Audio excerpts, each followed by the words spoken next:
several of his friends. He has created a live district-wise COVID-19 tracker, which is called covindia.net.com.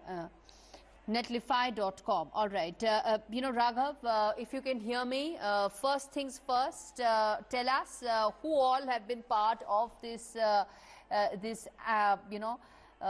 tracker that has been created, and tell us what is it that it can achieve.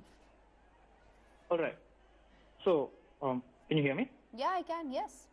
All right. So, so the main people involved are me and two first years named Shrikar and Rishabh. Along with them, we have Dr. Achal Agrawal, Dr. Bhargav Rajaram, and Mr. Raj Narayan.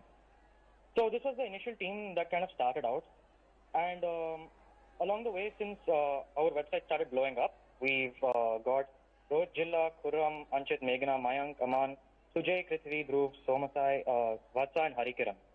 So these are right now our team that's kind of, helping us keep the website running. Okay, and tell us that what is it that it can do? The district-wise live COVID-19 tracker. Tell our viewers what is it that the app can actually achieve. All right. So if you look at any sort of website that is a COVID-19 tracker at the moment, most of them are state-wise. State-wise, when we started looking, when COVID-19 started becoming big, state-wise was something that was slightly, we weren't getting the full picture.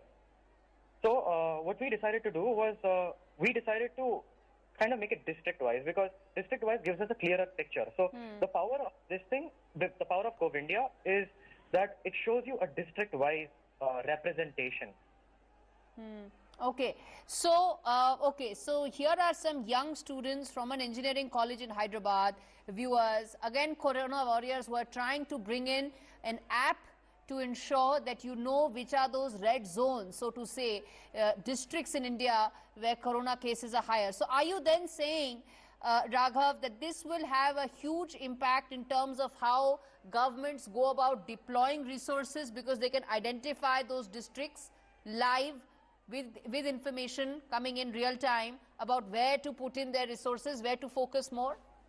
Of course, yes. So when initially the Corona outbreak started happening, we realized that Maharashtra was slightly more affected than other states, and even Kerala. But then when we actually looked at the district, we realized that it was only towards Pune or even Mumbai. That was the kind of thing, and it was not the other side of Maharashtra. And I think definitely this will help the government, and it will also help future research as well to predict how the virus spreads. The government can definitely, figure out which kind of districts are more affected than the others. Okay, now then tell us, Raghav, how is it that this tracker is going to help in the wake of these lakhs of people now headed back to UP and Bihar and Bengal, these migrant laborers? Help us understand how your app could actually assist in a very, very volatile situation like this.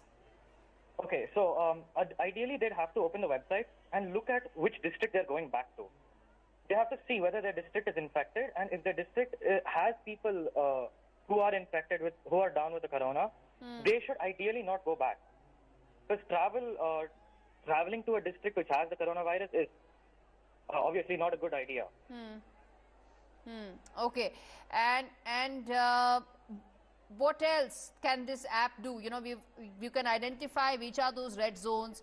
You can help the governments focus on those zones. Even medical professionals, all NGOs, all coming together can also then focus only on those zones instead of having a pan-India directionless sort of a strategy. Raghav? Yes.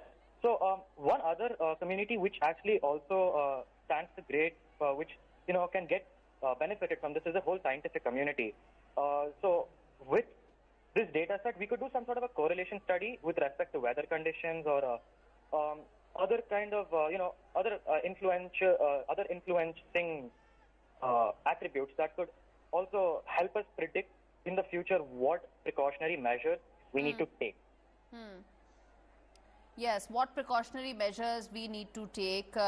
that's something else that this tracker can help us with. Then, tell us how many cases this is showing right now, your tracker, and where is the information coming from? Because, for it to be authentic, it needs to take information and data from all sources. So right now, if you go to our website, it shows around 986, if I see it correctly. Yeah, it says 986.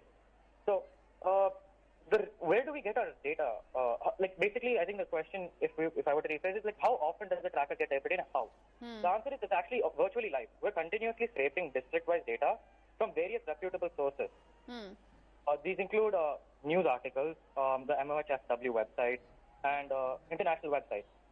As soon as we use kind of like artificial intelligence to retrieve the relevant information as quickly as possible, and use human intelligence, which are our student volunteers, to ensure that all data is verified before we claim that a new case has been reported.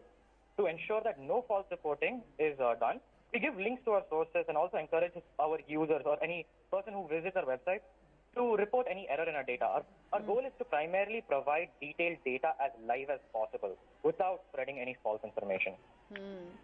All right, Raghav, thanks so much for joining us. My best wishes that this becomes even more robust and assists governments and scientific community in helping us combat coronavirus and the COVID-19 infection. Raghav joining us to tell us as to what really is the objective behind the tracker, the COVID-19 district-wise tracker, and its potential and what all can it do.